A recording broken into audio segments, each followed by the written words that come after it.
جربي بقى تعملي سمك البسارية بالطريقة الخطيرة دي، بجد فظيع جدا.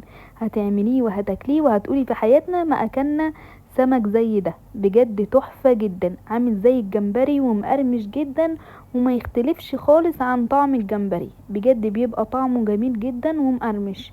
هنا طبعا جبناه وغسلناه وصفيناه وبشيل منه كده بقى الراس. طبعا لو انت مش حابه ان انت تشيلي منه الراس هتسيبيه كده، في ناس بتعمله بالراس بتاعته وفي ناس بتشيل منه الراس. تمام كده، احنا هنا شلنا منه الراس، لو حابه تعمليه بالراس بتاعته عادي. طبعا هو سمك عادي اللي هو البسارية ده، بس هو بيبقى حجمه صغير، يعني بيبقى اصغر سمكية في السمك، وبيتباع طبعا في كل الاسواق وبيبقى سعره مش غالي.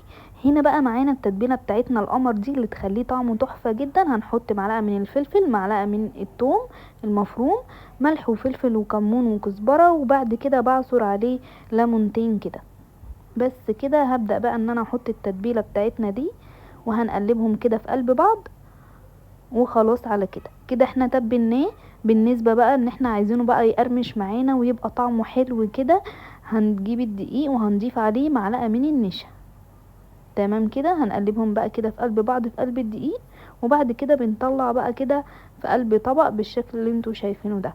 طبعا هنا ممكن كمان تعملي واحده واحده، ممكن تعملي مثلا 3 كده لازقين في قلب بعض، وتبداي ان انت ايه تنزليهم برضو في الدقيق وبيلزقوا كده في قلب بعض وبيبقوا برضو حلوين جدا.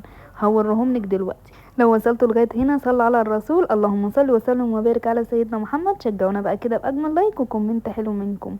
هنا بقى خلصنا كده زي ما انتم ما شايفين. تعالوا بقى اوريكم التلاتة مع بعض بقى تعملهم ازاي. هنمسك 3 ونمسكهم كده نضمهم على بعض ونحطهم في قلب الدقيق كده على طول زي ما انتم ما شايفين كده بالظبط بالشكل ده، وبيطلعوا 3 كده لازقين في قلب بعض بيبقوا حلوين جدا.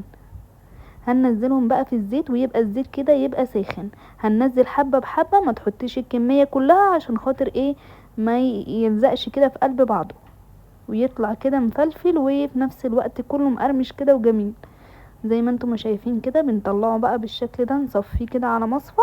بحب اجيبه كده واعمله ونتسلى بيه وناكله كده، بيبقى طعمه خطير جدا. اتمنى حبايب قلبي لو وصلتوا لغايه هنا وعجبكم الفكره شجعونا باجمل لايك وكومنت حلو منكم واشتراك في القناه وتفعيل زر الجرس عشان يوصلكم كل الاشعارات بتاعتنا الجديد. جربيه طعمه تحفه جدا بجد خطير.